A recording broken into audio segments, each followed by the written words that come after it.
seperti perhiasan emas atau perak yang dipakai, yang dikenakan oleh orang laki-laki. Jadi kalau orang laki-laki pakai emas dan emas yang dipakai sudah 1 nisab yaitu 85 gram, maka si laki-laki itu nanti kalau sudah haulnya sudah 1 tahun, ya dia wajib zakatkan itu emas dia pakai. Tapi kalau perempuan, karena perempuan boleh mengenakan emas, maka selama itu perhiasan yang dia pakai, ya tentu kan selalu pakai, bukan taruh dan dipakai begitu kan. Masa mau saya pakai emas sampai 85 gram kan nggak mungkin, ya mungkin taruh nanti 2-3 hari pakai lagi, perhiasan lah. Maka walaupun sudah mencapai 1 nisab atau 85 gram, maka si ibu tadi tidak wajib mengeluarkan zakat emas kalau sudah 1 tahun. Kenapa? Karena emas yang dia kenakan adalah yaitu untuk perhiasan. Kalau laki-laki memang diharamkan. Jadi alasan perempuan itu tidak diharamkan pakai emas, karena kalau perempuan pakai emas itu dia bertambah cantik, yang membuat suaminya jadi bertambah senang sama dia. Karena bertambah senang sama dia, ya ini memang fikih begitu bicaranya, sehingga kemungkinan untuk hubungan badan sama istrinya itu besar sekali, sehingga dengan demikian jadi banyak anak. Karena dalam Islam dianjurkan banyak anak. Ya Rasulullah senang nanti di hari kiamat kalau banyak umatnya. Makanya perempuan dibolehkan mengenakan emas. Tapi kalau perempuan pakai emas untuk lewat batas itu bukan perhiasan lagi. Ya, di sini 50 gram, 25 kaki, lebih dari berapa itu 85 gram sampai 200 gram itu bukan perhiasan lagi. Dia yang pakai perempuan kalau begitu kena zakat. Karena bicaranya bukan perhiasan lagi itu. Ya, nah jadi alasan kalau perempuan pakai emas tidak wajib zakat, kalau laki-laki pakai, karena dengan sekali lagi dia menggunakan emas maka bertambah cantik, yang menyebabkan suaminya lebih betah di rumah. Karena betah di rumah, ya orang main di rumah ngapain lagi kan gitu, ya. Makanya dia lagi zaman-zaman lagi COVID begini katanya bertambah banyak anak katanya, ya udah mana-mana belum. Ya terjadi ngapain lagi udah makan tidur, nah, itu alasannya gitu ya. Nah jadi kalau dia bertanya kenapa perempuan kalau pakai emas agak wajib zakat, kalau laki-laki pakai, karena laki-laki memang biar dia nggak pakai emas sudah daya tarik tersendiri buat perempuan. Tapi kalau perempuan bertambah cantik kalau pakai emas, makanya ya ibu-ibu kalau punya emas yang dipakai jangan untuk pandangan doang. Di rumah ketika ada suami pakai emas, biar suami bertambah gairah. Lebih bisa jadi kalau suami jarang pulang, kenapa? Lah di rumah obot-obotan istri emas nggak pernah dipakai kan gitu ya. Nah jadi oleh karena itu ya gitu, gunakan emas untuk perhiasan. Jadi dikatakan begitu. Jadi wajib dizakatkan emas yang kalau emas itu digunakan oleh orang yang haram untuk menggunakannya. Juga termasuk yang wajib dizakatkan, termasuk yang diharapkan menggunakannya seperti ada dinar emas yang sudah campur ke kuning. Ya, biasanya tuh dibikinin kalau bahasa dulu namanya aspel, tusuk konde. Tusuk konde dari emas yang sudah campur sama bahan-bahan lain, tapi emasnya saja itu sudah mencapai 85 gram. Ya, gitu. Tulisan dia yang pakai perempuan tetap wajib berzakat. Kenapa? Karena itu haram perempuan mengenakan aspel, mengenakan tusuk konde yang terbuat dari emas walaupun bercampur. Karena itu bukan perhiasan lagi. Karena kalau perempuan dalam Islam wajib itu yang dikenakan hanya cincin, gelang, iwak, ya gitu. Itu termasuk yang haram dikenakan walaupun yang pakai perempuan.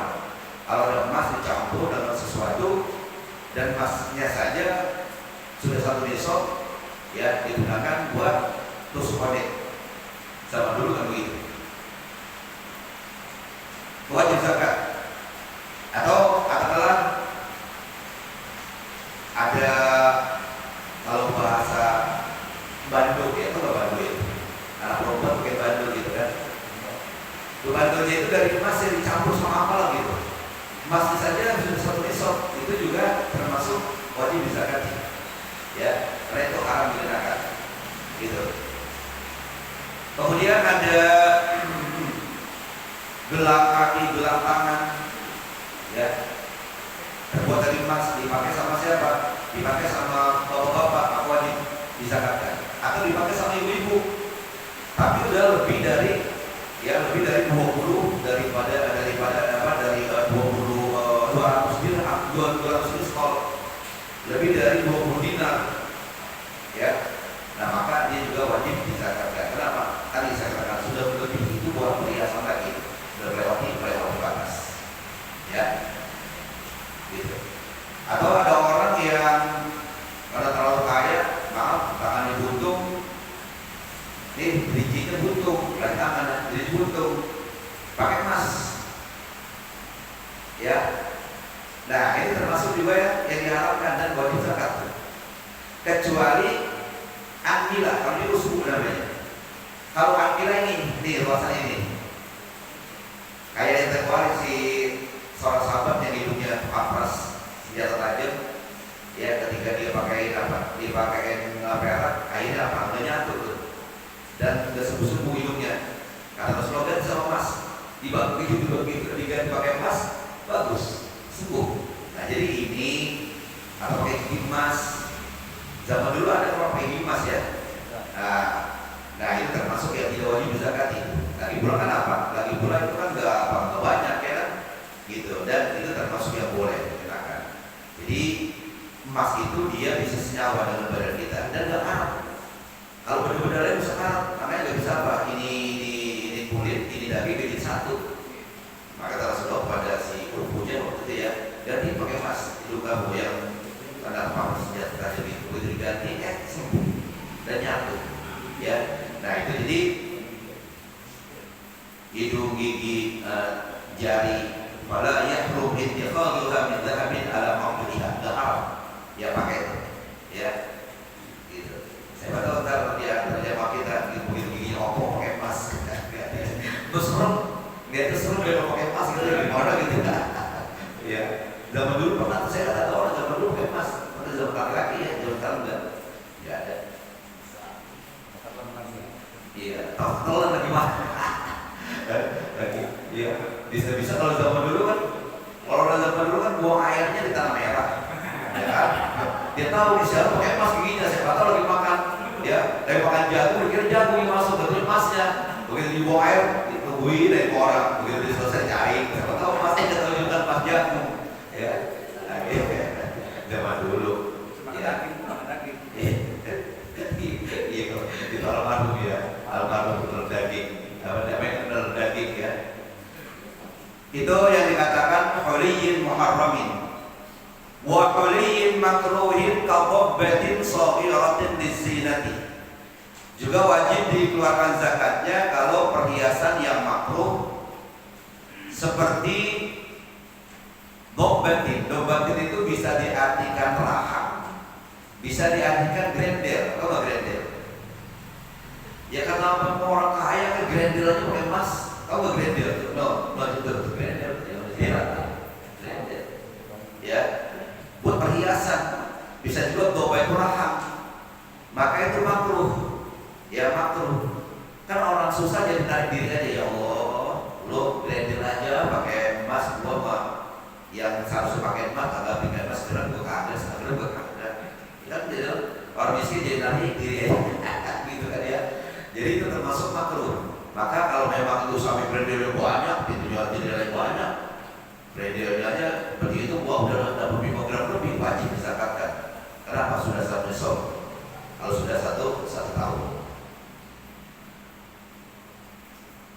Kadhabbatin saghiratin lizinati, seperti kunci grendel atau rahang ya untuk perhiasan di syumulil adillati lahuma, lantaran dalil keduanya itu mencakup, artinya sama dengan yang di atas ya, karena itu lizina ya.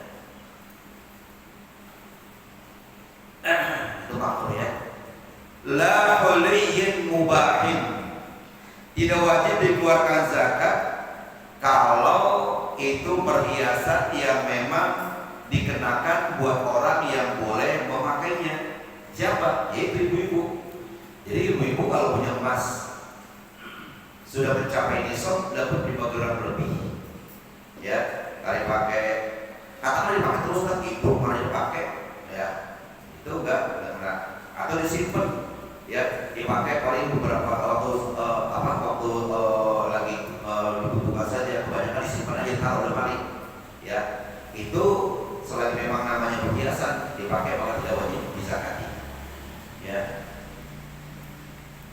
Kal huliyyi min dzalika lilubsil mar'ati, seperti perhiasan, ya, emas dan perak itu untuk dikenakan atau dipakai oleh orang wanita. Fala zakata fihi, maka tidak wajib dizakatkan itu, ya, perhiasan yang dikenakan oleh wanita. Itu juga dengan catatan memang si perempuan tadi tahu emas yang dimiliki itu sudah satu nisab, dan memang juga dia tidak ada niat untuk menyimpannya. Kalau ditaruh beberapa bulan pakai lagi, akhirnya dia tak sadar bahwa itu memang ada emas sekian dan memang tidak ada niat untuk menyimpannya, jadi keperhiasan. Nah, artinya kalau seandainya dia nggak tahu bahwa dia memiliki emas, loh, orang punya emas nggak tahu, ya, gitu, warisan. Ada seorang ibu, salah seorang dari keluarganya hari meninggal dunia. Si ibu ini termasuk orang yang mendapatkan warisan, tapi dia nggak tahu bahwa yang meninggal itu punya emas lebih dari 100 gram. Dia nggak tahu, ya, paling itu bagian buat dia. Begitu sudah lewat 1 tahun baru tahu bahwa dia dapat warisan seberat, katakanlah dapat 5 gram. Maka di situ si perempuan tadi wajib mengeluarkan zakatnya, ya. Makanya dikatakan di situ kahuliyyin mubahin, itu maksudnya apa? Yaitu dia ilmu walam yanwi kanzahu, dia tahu dan tidak ada niat untuk menyimpannya, gitu. Memang ya udah pokoknya dipakai, ditaruh.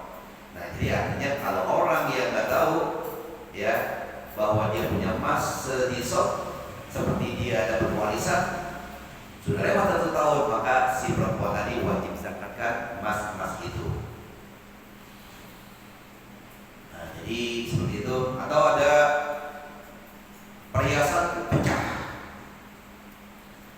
Pecah kan nggak mungkin dipakai kan, mestinya atau dia taruh di laci dan dia niat kapan-kapan dia mau diperbaiki, ya, diperbaiki itu masih pecah, itu perbaikan emas, maka tidak wajib zakat. Karena apa? Ada niat untuk memperbaikinya. Maksudnya apa? Dia akan pakai nanti. Tapi kalau masih pecah, ya, itu gak ada niat untuk memperbaiki. Bahkan ada niat, ya udah anggap aja emas batangan atau emas apalah gitu, ya, gitu. Nah, jadi kalau memang seperti itu, masih pecah, dia gak ada niat untuk memperbaiki, dia anggap emas batangannya juga, ya kan kayak menyimpan, maka itu wajib dizakatkan. Ya, tapi kalau ada niat, saya akan perbaiki mas saya yang patah, kalau laci saya pertama saya bukan itu saya perbaiki, tidak wajib zakat. Kenapa? Karena sama dia perhiasan, ya, gitu.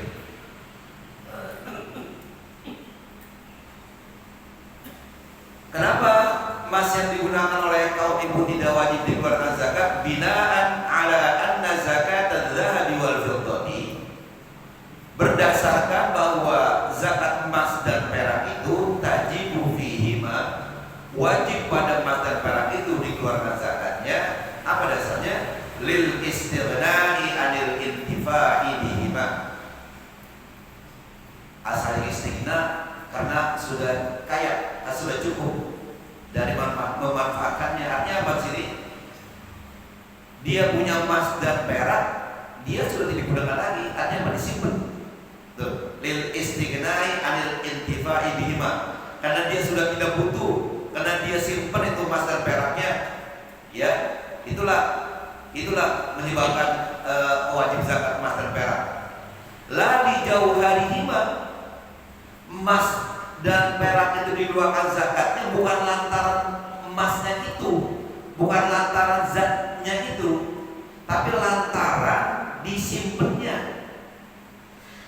kalau emas wajib dizakatkan karena emasnya, maka emas yang dikenakan sama ibu-ibu juga wajib dizakatkan juga. Kalau memang melihat emasnya, ini melihat disimpan apa kagak, tuh gitu. Kalau disimpan, ya wajib zakat. Kalau dipakai tidak. Jadi di sini dikatanya binaan ala anna zakat adz-dzahabi wal fiddah, berdasarkan bahwa zakat emas itu wajib zakati karena lil istighna'i anil intifa'i bihima, lantaran disimpan, gitu aja bahasa singkatnya. Asalnya karena dia kaya dari memanfaatkan, karena dia tidak butuh daripada memanfaatkan, kan disimpan. Ya, la li jauharihima, bukan semata-mata zatnya, semata-mata emasnya bukan. Ya, karena kalau semata-mata emasnya, maka yang dipakai sama ibu-ibu juga wajib juga, benar, dilihat emasnya. Nah, begitu. Ini dilihat karena disimpannya. Wa hudhifat minal asli huna asya'un li'ilmiha min muhaliha, dan dibuang beberapa hal dari matan di sini. Ya, kenapa? Karena dianggap sudah mengetahui yang dibuang itu dan tidak mungkin kalau tidak tahu. Mustahil kalau tidak tahu apa yang dibuang atau yang tidak disebutkan di sini, seperti katakanlah masalah nisabnya nggak disebutin, waktu keluarnya kapan, ya kan? Ini disebutkan seperti kalau rikas, yaitu kalau nisab rikas itu kalau sudah dikeluarkannya berapa, dan disebutkan itu kan 5%. Kemudian kalau hasil tanaman yang pakai biaya, ya pakai biaya itu ada 5% dan disebutkan. Kalau pakai biaya, kalau tidak pakai biaya itu 10%, kalau pakai biaya 5% disebutkan. Kemudian juga masalah zakat perdagangan, ya emas, ma'adin itu disebutkan. Dianggap sudah tahu, ya, dianggap sudah tahu. Begitu juga disebutkan masalah waktu-waktu wajib zakat, ya, seperti kalau zakat fitri atau zakat fitrah kapan tuh wajib dizakatinya, ya. Tidak disebutkan juga tentang haul, ya. Kan beda antara haulnya emas perak sama perdagangan. Kalau emas perak itu haul dimulai, dimulai itu haulnya dari sejak mencapai nisab. Sekarang ini kita punya emas 50 gram dari bulan sekarang nih, ya, terus sampai Agustus, September, Oktober baru mencapai nisab 80 kg. Nah, disitulah mulai hitungnya. Tapi kalau dagang nggak mulai pas sampai nisab, dari mulai dagang modalnya hanya 50 juta, kan belum satu nisab. Karena nisab itu pas dapat 50 juta. Pas nanti akhir tahun mencapai 100 juta. Nah, jadi di situ dari awal ngitungnya untuk apa? Itu tidak disebutkan di sini. Untuk perdagangan tidak disebutkan di sini. Kenapa? Dianggap sudah tahu dan mustahil kalau kita tahu. Ya, tapi selama ini kita kan kalau disebutkan dari jelas kita tahu juga kan masalah haul, masalah nisab, masalah persentase, kan. Nah, itulah tentang zakat emas dan perak. Insyaallah minggu depan kita lanjutkan zakat perdagangan. Jadi kita mungkin semua punya nih, kalau belum semuanya, ya, nanti nggak tahu aja pas subuh emasnya banyak banget di rumah, ya. Yang dagang, Mas Warto dagang, ya, apalagi tahunya sampai 2, nah itu bisa dihitung tuh. Iya, ya artinya kemungkinan besar di antara kita ada yang sudah berkewajiban, ya. Kalau petani maka ada kali, tapi sudah tahu sawahnya ada di sono, di mana, di Cikarang, di mana, bisa jadi kalau yang pegang sih punya tanah, iya kan satu pemain kan mungkin kan, nah gitu. Jadi artinya ini pelajaran yang perlu kita tahu. Sebenarnya insyaallah kita nanti babu zakat tijarah. Sekarang tanggal berapa ini? 23 ya? Iya. Jadi baca kita memang pernah banyak, karena komentarnya banyak kan, ya, supaya lebih jelas. Kita kalau komentar sedikit nanti tidak jelas.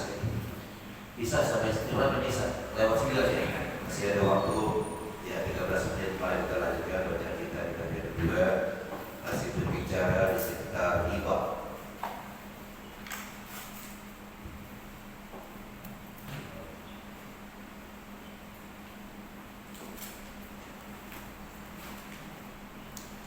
Bismillahirrahmanirrahim. Kalau tanda saya ini kalau nggak salah sekarang wa qara'inu ahliha bulani dia tadullu ala khilafi dzalik. Ya, halaman 75 ya. Jadi katanya kalau ada orang yang bertransaksi riba walaupun dengan maksudnya bernazar, kalau saya untung dari hasil riba saya akan menyantuni anak yatim, saya akan memperbaiki tempat ibadah, ya artinya mushola masjid. Walaupun nazarnya bagus, tetapi dari hasil riba tadi itu termasuk tidak diterima. Ya. Nah di sini katanya wa qara'inu ahwali haula'i tadullu ala khilafi dzalik. Ya. Itu dikatakan korina, alasan-alasan semuanya itu menunjukkan bertentangan ya dengan nazar. Nazar enggak begitu ya. Nazar adalah suatu perbuatan yang mubah atau sunnah, maka begitu dinazarkan jadi wajib dilaksanakan. Tapi kalau nazar itu nanti dia katakan kalau nanti dari hasil riba saya ini banyak, saya bernazar itu bisa ya. Waqad qala alaihi salatu wassalam la nazra illa fi mabtughiya bihi wajhullah. Kata Rasulullah, tidak ada nazar kecuali apa yang ditujukan untuk memperoleh keridhaan Allah Subhanahu wa taala. Allah tentunya enggak ridho dong kalau seandainya nazar itu dari hasil riba. Karena Allah sendiri yang mengharamkan riba. Jadi katanya kata Rasulullah tidak ada nazar diterima kecuali kalau semata-mata ditujukan untuk memperoleh keridhaan Allah. Ya kalau dari hasil riba, mana mungkin Allah ridho atau tidak? Wa bi taqdiri anna hadhihi al-munadharati ala qawli ba'di ulama'i zahir. Ini menurut sebagian ulama zahir, ya bukan ulama batin, itu memperkirakan bahwasanya ini termasuk nazar. Nah, jadi katanya kalau menurut ulama-ulama zahir, jadi bukan ulama batin, jadi lihat yang luarnya aja gitu. Itu apa? Kalau nazar dari hasil riba, gitu, soal gitu, ya. Ini kata Al-Habib Abdullah bin Alawi seperti itu.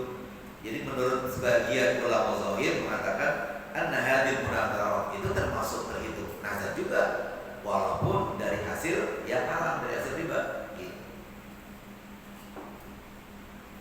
Tu'assiru syai'an, itu akan meninggalkan kesan bahwa bin nisbati ila ahkamid dunia, itu dihubungkan kepada hukum-hukum dunia. Wa zahiruha la ghair, tidak lain hanya melihat luarnya saja, zahirnya saja. Ya, gitu. Kalau secara zahirnya iya memang. Ya udah, kita belum lain, dia ada keluarkan ini buat ini dan segala macam, dan lihat lagi dari asalnya dari mana. Fahma bin nisbati ila ahkamil batini, adapun kalau dikaitkan dihubungkan kepada hukum-hukum batin, ya, wa umuril akhirati fala, dan dihubungkan kepada hal-hal yang berkaitan dengan akhirat itu tidak bisa. Tidak bisa kalau nazar dari hasil haram, dari hasil riba. Gitu ya. Jadi yang kita lihat adalah mengikuti adalah ulama-ulama batin, artinya lebih dalam pengetahuannya secara batiniah, ya, bukan hanya secara lahiriah saja. Wa man ta'ammala kalam ulama'i dini arbabil basairi wajadahum mujmi'ina ala dzalik. Dan orang yang merenungkan perkataan ulama-ulama ahli agama dan orang-orang yang memiliki pengetahuan yang dalam, mereka akan mendapatkan ya sudah menjadi kesepakatan ala dzalik, melarang perbuatan itu. Jadi kalau kita mengikuti ulama-ulama agama, ya, kemudian orang-orang yang arbabul basair, memiliki kecerdasan yang tinggi, itu mereka mengatakan sudah sepakat ijma, ya, mengatakan tidak bisa kalau dia nazar dengan perbuatan dari hasil riba tadi. Waqad qala Hujjatul Islam, sungguh berkata Imam Al-Ghazali, fi man yahtaru fi isqatiz zakat, terhadap orang yang berdalih, yang beralasan untuk menggugurkan zakat, untuk melarikan diri dari perbuatan zakat. Ya, dia punya emas umpamanya dapat 5 gram dari bulan Januari 2021, begitu Desember 2021 dia jual 10 gram, sehingga masa tinggal 75 gram. Apa maksudnya? Supaya dia terbebas dari zakat, gitu. Ya, seperti saya katakan, ya, kalau ada orang begitu nanti kata Allah SWT, saya masuk ke dalam dandang, kamu saya bakar, yang saya bakar apa dandangnya? Ya kamu saya bakar, saya masuk ke dalam dandang, yang gosok juga, ya kan? Jadi kalau ada orang yang semacam itu, ada unsur kesengajaan, beda sama orang butuh. Ya, yaudah, sebentar lagi saya keluarin zakat, ya mas saya ada permintaan, mendadak, ya anaknya mau bayar uang kuliah, ya nggak ada lagi nih selain jual 10 gram, jualnya, itu gak jadi masalah. Itu tidak dikatakan ihtar, ya tidak dikatakan apa berdalih, ya. Jadi katanya fi man yahtaru fi isqatiz zakat, terhadap orang yang berdalih untuk menggugurkan zakat, melarikan diri dari mengeluarkan zakat, bi ayyudhira ma lahu li ghairihi fi akhir haul, seperti dia menazarkan hartanya untuk yang lainnya pada akhir tahun, ya, gitu. Saya bernazar nanti bulan Agustus, bulan Desember tahun 2021 akan saya potong seekor kambing buat ini segala macam, saya nazar. Padahal yang sebentar lagi dia udah sampai haulnya dan wajib mengeluarkan zakat kambing, karena kambingnya sudah 40 ekor dari bulan Januari kemarin. Pas Desember besok dia bernazar, ya saya bernazar saya potong seekor kambing selamatan di musola al-taqwa gitu kan. Jadi masih makan kuat, masih kuat makan daging, enak ya. Udah kuat kayak saya, udah kelihatan aja, jangan makan bau-baunya aja, berarti ya kelihatan. Makanya padanya daripada bawain, ini apa nih? Kami apa ini? Ya dasar semua sapi, alhamdulillah. Ini apa nih? Ini yang putih, yang hitam kambing, ada daging apa? Sapi, yang merah kambing, supaya kita campur gitu. Ya belum makan bau-baunya juga kelihatan. Nah, jadi kalau orang nazar semacam itu, padahal bukan itu semata-mata itu, bukan apa?